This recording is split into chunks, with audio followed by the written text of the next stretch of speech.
Welcome to the Slop Temple. We pray this video helps. In this video, I will explain how to jumpstart your Kia Forte. First, prioritize safety by gathering essential gear like gloves and eye protection. Make sure both vehicles are completely off and in park before you begin. Then, locate your Kia Forte's battery, usually under the hood, and identify its positive and negative terminals. This preparation ensures a smooth and safe jumpstart process. Now, let's connect the jumper cables. Take one red clamp and securely attach it to the positive terminal of your Kia Forte's dead battery. Next, connect the other red clamp to the positive terminal of the working vehicle's battery.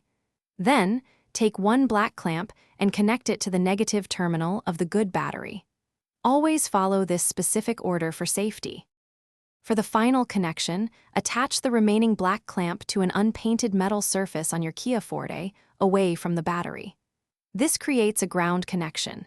Now, start the engine of the working vehicle and let it run for about 5 minutes. After this, try to start your Kia Forte. If it doesn't start immediately, wait a minute and try again.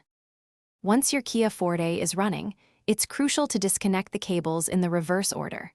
First, remove the black clamp from the unpainted metal surface of your car. Then, disconnect the black clamp from the donor vehicle's negative terminal.